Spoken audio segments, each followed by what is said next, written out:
137వ రోజు దేవుని యొక్క వాక్యాన్ని చదువుకుందాం. నెహెమ్యా గ్రంథం 6వ అధ్యాయము.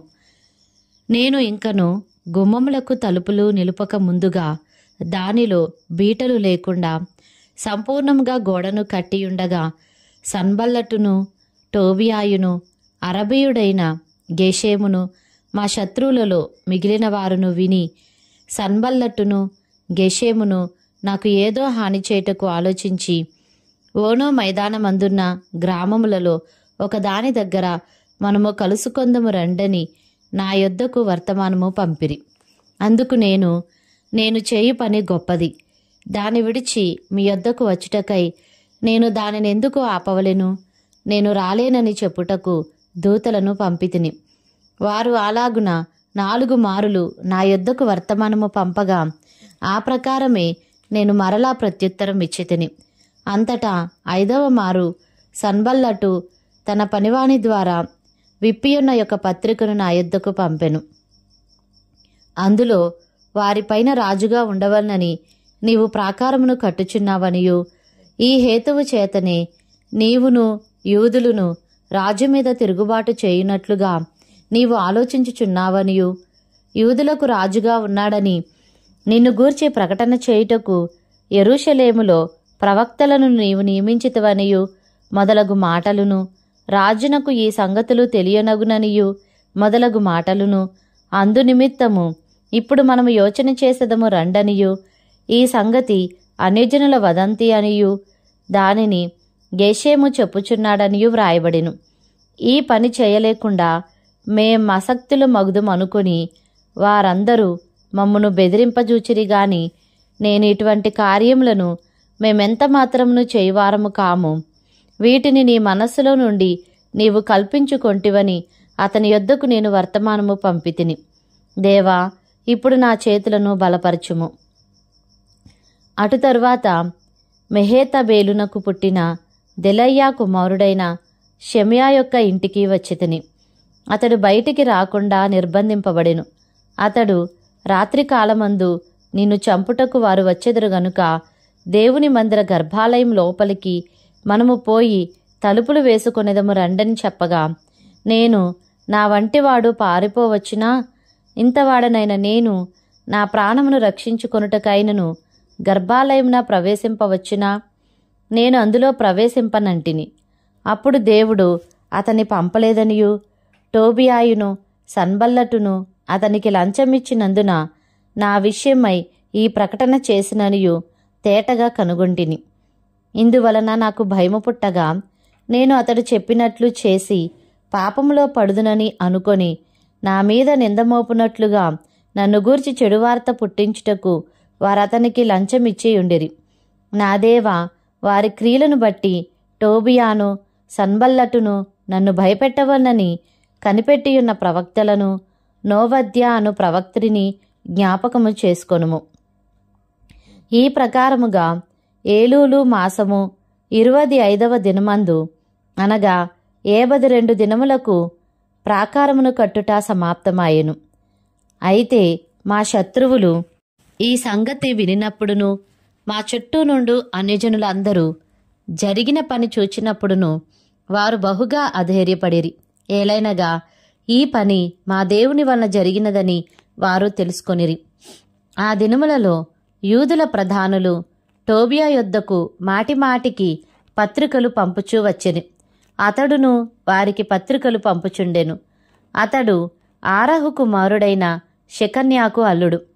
ఇదియుగాక యోహనాను అను తన కుమారుడు బెరేక్యా కుమారుడైన మెషుల్లాము కుమార్తెను వివాహము చేసుకుని ఉండెను గనుక యూదులలో అనేకులు అతని పక్షంన నుండెదమని ప్రమాణము చేసిరి. వారు నా ఎదుట అతని గుణాతిశయములను గూర్చి మాటలాడుచూ వచ్చిరి. నేను చెప్పిన మాటలు అతనికి తెలియజేసిరి. నన్ను భయపెట్టుటకే టోబియా పత్రికలు పంపెను. నెహెమ్యా 7వ అధ్యాయము. నేను ప్రాకారమును కట్టి తలుపులు నిలిపి ద్వారపాలకులను గాయకులను లేవీయులను నియమించిన పిమ్మట నా సహోదరుడైన హనానీకిని కోటకు అధిపతి అయిన హనన్యాకును యెరూషలేము పైన అధికారము ఇచ్చితిని. హనన్య నమ్మకమైన మనుష్యుడు, అందరికంటే ఎక్కువగా దేవుని ఎదుట భయభక్తులు గలవాడు. అప్పుడు నేను బాగుగా ప్రొద్దెక్కు వరకు యెరూషలేము యొక్క గుమ్మముల తలుపులు తీయకూడదు, మరియు జనులు దగ్గర నిలవబడి ఉండగా తలుపులు వేసి అడ్డగడియలు వాటికి వేయవలననియు, ఇదియుగాక యెరూషలేము కాపురస్తులందరూ తమ తమ కావలి వంతులను బట్టి తమ ఇండ్లకు ఎదురుగా కాచుకొనుటకు కావలి నియమింపవలననియు చెప్పితిని. అప్పటిలో ఆ పట్టణము మిగుల విశాలముగాను పెద్దదిగాను ఉండెను గాని దానిలో జనులు కొద్దిగా ఉండిరి. ఇండ్లు ఇంకా కట్టబడలేదు. జనసంఖ్య చేయునట్లు నా దేవుడు నా హృదయంలో తలంపు పుట్టింపగా ప్రధానులను, అధికారులను, జనులను నేను సమకూర్చితిని. అంతలో ముందు వచ్చిన వారిని గూర్చిన వంశావళి గ్రంథము నాకు కనబడెను. అందులో వ్రాయబడిన వంశావళులు ఇవి: జెరుబ్బాబేలు, యోషువ, నెహెమ్యా, అజర్యా, రయమ్యా, నహమాని, మొర్దకై, బిల్షాను, మిస్పెరేతు, బిగ్వయి, నెహూము, బయన అనువారితో కూడా బాబేలు రాజైన నెబుకద్నెజరు చేత చెరలోనికి కొనుపోబడి తిరిగి యెరూషలేమునకును యూదా దేశమునకును తమ తమ పట్టణములకు వచ్చిన వారు వీరే. ఇశ్రాయేలీల యొక్క జనసంఖ్య ఇదే. అది ఎలాగనగా, పరోషు వంశస్థులు 2172, షెఫట్యా వంశస్థులు 372, ఆరహు వంశస్థులు 652, యోషువ యోవాబు సంబంధులైన పహత్మోయాబు వంశస్థులు 2818 మందియు, ఏలాము వంశస్థులు 1274, జత్తు వంశస్థులు 845, జక్కయి వంశస్థులు 760 మందియు, బిన్నూయి వంశస్థులు 648, బేబై వంశస్థులు 628, అజ్గాదు వంశస్థులు 2322, అదోనీకాము వంశస్థులు 667, బిగ్వయి వంశస్థులు 2067, ఆదీను వంశస్థులు 655, హిస్కియా బంధువుడైన అటేరు వంశస్థులు 90, హాషుము వంశస్థులు 320, జేజయి వంశస్థులు 324, హారీపు వంశస్థులు 112, గిబియోను వంశస్థులు 95, బేత్లెహేము నెటోపా వారు 180, అనాతోతు వారు 120, బేతజ్మావేతు వారు 42,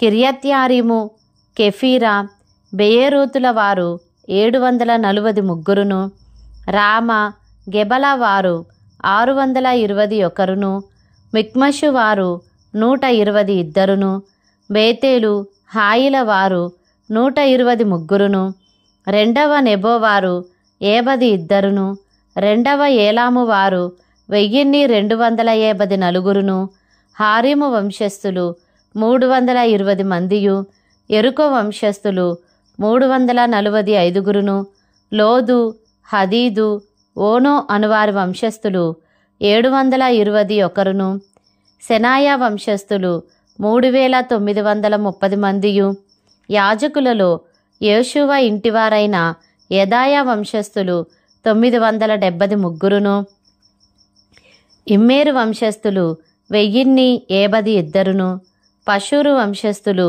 1247, హారీము వంశస్థులు 1017, లేవీయులైన యేషువ, హోదవ్య, కద్మియేలు అనువారి వంశస్థులు 74, గాయకులైన ఆసాపు వంశస్థులు 140, ద్వారపాలకులైన షల్లూము వంశస్థులు, అటేరు వంశస్థులు, టల్మోను వంశస్థులు, అగ్గూబు వంశస్థులు, హటీటా వంశస్థులు, శోబయి వంశస్థులను 130, నెతీనీయులైన జీహా వంశస్థులు, హుసాపా వంశస్థులు, టబ్బాయోతు వంశస్థులు, కెరోసు వంశస్థులు, సియాహా వంశస్థులు, పాదోను వంశస్థులు, లెబానా వంశస్థులు, హగబా వంశస్థులు, షల్మయి వంశస్థులు, హానాను వంశస్థులు, గిద్దేలు వంశస్థులు, గహరు వంశస్థులు, రెవాయ వంశస్థులు,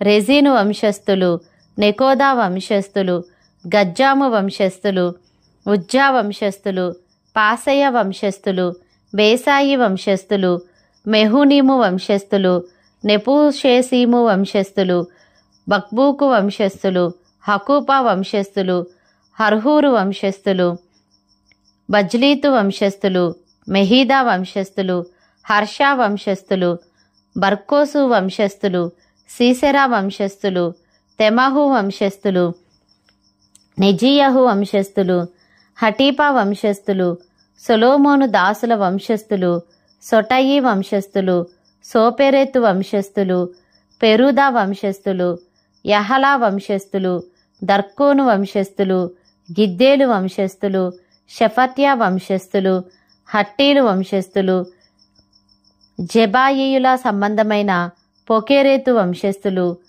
ఆమోను వంశస్థులు. ఈ నెతినీయులందరూ సొలొమోను దాసుల వంశస్థులను 392. తేల్మెలహు, తేల్హర్ష, కెరూబు, అదోను, ఇమ్మేరు మొదలైన స్థలముల నుండి వచ్చిన వారు తాము ఇశ్రాయేలీల సంబంధులో కారో తెలుపుటకు తమ ఇంటి పేరులైనను తమ వంశావళి పత్రిక అయినను కనుపరచలేకపోయిరి. వారెవరనగా దెలయ్యా వంశస్థులు, టోబియా వంశస్థులు, నెకోదా వంశస్థులు, వీరు 642. హబాయా వంశస్థులు, హక్కోజు వంశస్థులు, బర్జిల్లయి వంశస్థులు అనగా గిలాదీయులైన బర్జిల్లయి కుమార్తెలలో ఒకతెను పెండ్లి చేసుకొని వారి పేరు చేత పిలువబడిన బర్జిల్లయి వంశస్థులను యాజక సంతానులు. వీరి వంశావళులను బట్టి ఎంచబడిన వారిలో వారి పద్దు పుస్తకమును వెదకగా అది కనబడకపోయెను. కాగా వారు అపవిత్రులుగా ఎంచబడి యాజకులలో ఉండకుండా వేరుపరచబడిరి. కాగా అధికారి ఊరీము తుమ్మీము అను వాటిని ధరించుకొని ఒక యాజకుడు ఏర్పరు వరకు అతి పరిశుద్ధ వస్తువులను మీరు తినకూడదని వారితో చెప్పెను. సమాజకులందరూ 42,360 మంది. వీరుగాక వీరి పనివారును పనికత్తెలును 7,337. గాయకులలో స్త్రీ పురుషులు 245 ఉండిరి.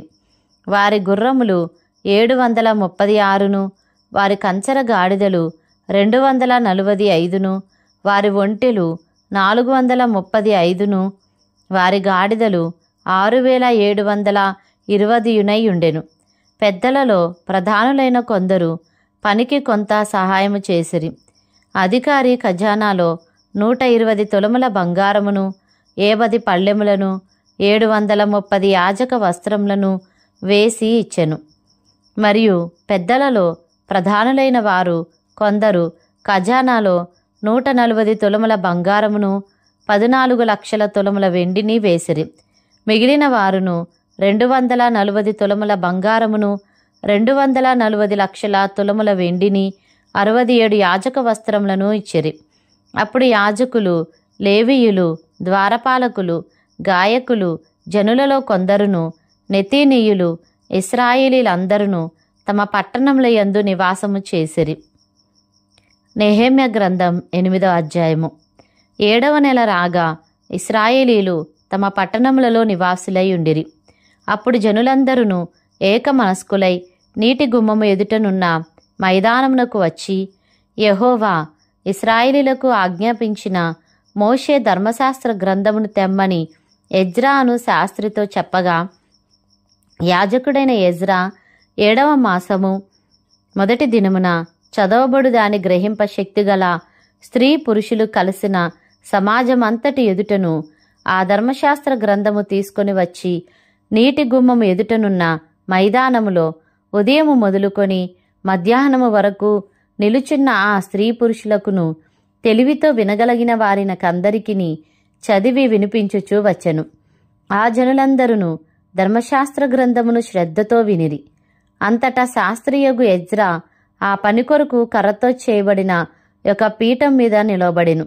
మరియు అతని దగ్గర కుడిపార్శ్వమందు మత్తిత్య, షెమ, అనాయ, ఊరియా, హిల్కియా, మైసెయ అనువారును, అతని ఎడమ పార్శ్వమందు పెదాయ, మిషాయేలు, మల్కియా, హాషుము, హష్పద్దాన, జెకర్యా, మెషుల్లాము అనువారును నిలిచియుండిరి. అప్పుడు ఎజ్రా అందరికంటే ఎత్తుగా నిలవబడి జనులందరూ చూచుచుండగా గ్రంథమును విప్పెను. విప్పగానే జనులందరూ నిలవబడిరి. ఎజ్రా మహాదేవుడైన యెహోవాను స్తుతింపగా జనులందరూ తమ చేతులెత్తి ఆమేన్, ఆమేన్ అని పలుకుచు నేలకు ముఖములు వంచుకొని యెహోవాకు నమస్కరించిరి. జనులు ఇలాగూ నిలవబడుచుండగా యేషువ, బాని, షెరేబ్యా, యామీను, అక్కూబు, షబ్బెతై, హోదియా, మైసెయ, కెలీటా, అజర్యా, యోజాబాదు, హానాను, పెలాయాలును, లేవీయులును ధర్మశాస్త్రం యొక్క తాత్పర్యమును తెలియజెప్పిరి. ఇటువలనే వారు దేవుని గ్రంథమును స్పష్టముగా చదివి వినిపించి జనులు బాగుగా గ్రహించినట్లు దానికి అర్థము చెప్పిరి. జనులందరూ ధర్మశాస్త్ర గ్రంథపు మాటలు విని ఏడవ మొదలుపెట్టగా అధికారి అయిన నెహెమ్యాయు, యాజకుడును, శాస్త్రీయునగు ఎజ్రాయును జనులకు బోధించు లేవీయులును, మీరు దుఃఖపడవద్దు, ఏడవవద్దు, ఈ దినము మీ దేవుడైన యెహోవాకు ప్రతిష్ఠిత దినమని జనులతో చెప్పిరి. మరియు అతడు వారితో నిట్లనెను, పదండి, క్రొవ్విన మాంసము భక్షించుడి, మధురమైన దాని పానము చేయుడి. ఇది వరకు తమ కొరకు ఏమీ సిద్ధము చేసుకొనని వారికి వంతులు పంపించుడి. ఏలైనగా ఈ దినము మన ప్రభువుకు ప్రతిష్ఠితమాయెను. మీరు దుఃఖపడకుడి, యెహోవాయందు ఆనందించుట వలన మీరు బలమొందుదురు. అలాగున లేవీయులు జనులందరినీ ఓదార్చి, మీరు దుఃఖము మానుడి, ఇది పరిశుద్ధ దినము, మీరు దుఃఖపడకూడదని వారితో అనిరి. ఆ తరువాత జనులు తమకు తెలియజేయబడిన మాటలన్నిటినీ గ్రహించి తినుటకును త్రాగుటకును లేని వారికి ఫలాహారములు పంపించుటకును సంభ్రముగా ఉండుటకును ఎవరి ఇండ్లకు వారు వెళ్ళిరి. రెండవ దినమందు జనులందరి పెద్దలలో ప్రధానులైన వారును, యాజకులును, లేవీయులును ధర్మశాస్త్ర గ్రంథము మాటలు వినవలనని శాస్త్రి అయిన ఎజ్రా యొద్దకు కూడివచ్చిరి. యెహోవా మోషేకు దయచేసిన గ్రంథంలో చూడగా 7వ మాసపు ఉత్సవ కాలమందు ఇశ్రాయేలీలు పర్ణశాలలో నివాసము చేయవలనని వ్రాయబడి ఉండుట కనుగొనెను. మరియు వారు తమ పట్టణములన్నిటిలోనూ యెరూషలేములోనూ ప్రకటన చేసి తెలియజేయవలసినదేమనగా, మీరు పర్వతమునకు పోయి ఒలీవ చెట్ల కొమ్మలను, అడవి ఒలీవ చెట్ల కొమ్మలను, గొంజి చెట్ల కొమ్మలను, ఈత చెట్ల కొమ్మలను, గుబురుగల వేరువేరు చెట్ల కొమ్మలను తెచ్చి వ్రాయబడినట్లుగా పర్ణశాలలు కట్టవలెను. ఆ ప్రకారమే జనులు పోయి కొమ్మలను తెచ్చి జనులందరూ తమ తమ ఇండ్ల మీదను, తమ లోగిళ్లలోను, దేవమందిరపు ఆవరణములోను, నీటి గుమ్మపు వీధిలోను, ఎఫ్రాయిము గుమ్మపు వీధిలోను పర్ణశాలలు కట్టుకొనిరి. మరియు చెరలో నుండి తిరిగి వచ్చిన వారి సమూహమును పర్ణశాలలు కట్టుకొని వాటిలో కూర్చుండిరి. నూను కుమారుడైన యెహోషువ దినములు మొదలుకొని అది వరకు ఇశ్రాయేలీలు అలాగున చేసి ఉండలేదు. అప్పుడు వారికి బహు సంతోషము పుట్టెను. ఇదియుగాక మొదటి దినము మొదలుకొని కడదినము వరకు అనుదినము ఎజ్రా దేవుని ధర్మశాస్త్ర గ్రంథమును చదివి వినిపించుచూ వచ్చెను. వారు ఈ ఉత్సవమును 7 దినముల వరకు ఆచరించిన తరువాత విధి చొప్పున 8వ దినమున వారు పరిశుద్ధ సంఘముగా కూడుకొనిరి. నెహెమ్యా గ్రంథము 9వ అధ్యాయము. ఈ నెల 24వ దినమందు ఇశ్రాయేలీలు ఉపవాసముండి గోనెపట్టలు కట్టుకొని తల మీద ధూళిపోసుకొని కూడి వచ్చిరి. ఇశ్రాయేలీలు అన్యజనుల అందరిలో నుండి ప్రత్యేకింపబడిన వారై నిలోబడి తమ పాపములను, తమ పితరుల పాపములను ఒప్పుకొనిరి. మరియు వారు ఒక జాముసేపు తామున్న చోటనే నిలోబడి తమ దేవుడైన యెహోవా ధర్మశాస్త్ర గ్రంథమును చదువుచూ వచ్చిరి. ఒక జాముసేపు తమ పాపములను ఒప్పుకొనుచు దేవుడైన యెహోవాకు నమస్కారము చేయుచూ వచ్చిరి. లేవీలలో యేషూవా, బానీ, కద్మియేలు, షెబన్యా, బున్ని, షెరేబ్యా, బానీ, కెనానీ అనువారు మెట్ల మీద నిలబడి ఎలుగెత్తి తమ దేవుడైన యెహోవాకు మొరపెట్టిరి. అప్పుడు లేవీలైన యేషూవా, కద్మియేలు, బానీ, హషబ్నెయా, షేరేబ్యా, హోదియా, షెబన్యా, పెతహయా అనువారు నిలబడి నిరంతరము మీకు దేవుడైయున్న యెహోవాను స్తుతించుడని చెప్పి ఈలాగు స్తోత్రము చేసిరి. సకల ఆశీర్వచన స్తోత్రములకు మించిన నీ ఘనమైన నామము స్తుతింపబడునుగాక. నీవే అద్వితీయుడవైన యెహోవా. నీవే ఆకాశమును, మహాకాశములను, వాటి సైన్యమును, భూమిని, దానిలో ఉండునది అంతటిని, సముద్రములను, వాటిలో ఉండునది అంతటిని సృజించి వాటినన్నిటినీ కాపాడువాడవు. ఆకాశ సైన్యమంతయు నీకే నమస్కారము చేయుచున్నది. దేవా యెహోవా అబ్రామును ఏర్పరచుకొని కల్దీయుల ఊరు అను స్థలం నుండి యువతలకు అతన్ని రప్పించి అతనికి అబ్రహామను పేరు పెట్టిన వాడవు నీవే. అతడు నమ్మకమైన మనసు గలవాడని ఎరిగి కనానీయులు, హిత్తీయులు, అమోరీయులు, పెరిజ్జీయులు, యెబూసీయులు, గిర్గాషీయులు అనువారి దేశమును అతని సంతతి వారికిచ్చున్నట్లు అతనితో నిబంధన చేసిన వాడవు నీవే. నీవు నీతిమంతుడివై ఉండి నీ మాట చొప్పున జరిగించితివి. ఐగుప్తులో మా పితరులు పొందిన శ్రమను నీవు చూచితివి. ఎర్ర సముద్రమునొద్ద వారి మొర్రను నీవు వింటివి. ఫరోయు అతని దాసులందరును అతని దేశపు జనులందరును వారి ఎడల బహుగర్వముగా ప్రవర్తించిరని నీకు తెలియగా నీవు వారి ఎదుట సూచక క్రియలను, మహత్కార్యములను చూపించితివి. అలాగున చేయుట వలన నీవు ఈ దినమందున్నట్టుగా ప్రసిద్ధి నొందితివి. మరియు నీ జనుల ఎదుట నీవు సముద్రమును విభాగించినందున వారు సముద్రము మధ్య పొడినేలను నడిచిరి. ఒకడు లోతు నీట రాయి వేసినట్లు వారిని తరిమిన వారిని అగాధ జలములలో నీవు పడవేసితివి. ఇదియుగాక పగటికాలమందు మేఘస్తంభములో ఉండిన వాడవును, రాత్రికాలమందు వారు వెళ్లవలసిన మార్గమున వెలిగిచ్చుటకై అగ్నిస్తంభంలో ఉండిన వాడవును అయ్యుండి వారిని తోడుకొని పోతివి. సీనాయి పర్వతం మీదికి దిగివచ్చి ఆకాశము నుండి వారితో మాటలాడి వారికి నీతియుక్తమైన విధులను, సత్యమైన ఆజ్ఞలను, మేలుకరములైన కట్టడలను, ధర్మములను నీవు దయచేసితివి. వారికి నీ పరిశుద్ధమైన విశ్రాంతి దినమును ఆచరింపనాజ్ఞ ఇచ్చి నీ దాసుడైన మోషే ద్వారా ఆజ్ఞలను, కట్టడలను, ధర్మశాస్త్రమును వారికి నియమించితివి. వారి ఆకలి తీర్చుటకు ఆకాశం నుండి ఆహారమును, వారి దాహము తీర్చుటకు బండలో నుండి ఉదకమును తెప్పించితివి. వారికి ప్రమాణము చేసిన దేశమును స్వాధీనపరుచుకొనవలనని వారికి ఆజ్ఞాపించితివి. అయితే వారును మా పితరులను గర్వించి లోబడనొల్లక నీ ఆజ్ఞలకు చెవియొగ్గకపోయిరి. వారు విధేయులగుటకు మనస్సు లేని వారై తమ మధ్య నీవు చేసిన అద్భుతములను జ్ఞాపకము చేసుకొనక తమ మనస్సును కఠినపరుచుకొని తాముండి వచ్చిన దాస్యపు దేశమునకు తిరిగి వెళ్ళుటకు ఒక అధికారిని కోరుకొని నీ మీద తిరుగుబాటు చేసిరి. అయితే నీవు క్షమించుటకు సిద్ధమైన దేవుడవును, దయావాత్సల్యతలు గలవాడవును, దీర్ఘశాంతమును, బహుకృపయు గలవాడవునయుండి వారిని విసర్జింపలేదు. వారు ఒక పోతదూడను చేసుకొని ఐగుప్తులో నుండి మమ్మను రప్పించిన దేవుడు ఇదే అని చెప్పి నీకు బహువిసుకు పుట్టించినను వారు ఎడారిలో ఉండగా నీవు బహువిస్తారమైన కృప కలిగిన వాడవై వారిని విసర్జింపలేదు. మార్గము గుండా వారిని తోడుకొని పోవుటకు పగలు మేఘస్తంభమును, దారిలో వారికి వెలిగించుటకు రాత్రి అగ్నిస్తంభమును వారిపై నుండి వెళ్ళిపోక నిలిచెను. వారికి బోధించుటకు నీ ఉపకారాత్మను దయచేసితివి. నీవిచ్చిన మన్నాను ఇయ్యక మానలేదు.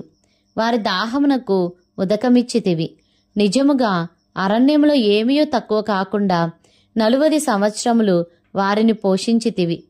వారి వస్త్రములు పాతగిలిపోలేదు, వారి కాళ్లకు వాపు రాలేదు. ఇదియుగాక రాజ్యములను, జనములను వారికి అప్పగించి వారికి సరిహద్దులు ఏర్పరిచితివి గనుక వారు సీహోను అను హెష్బోను రాజు యొక్క దేశమును బాషానునకు రాజైన ఓగు యొక్క దేశమును స్వతంత్రించుకొనిరి.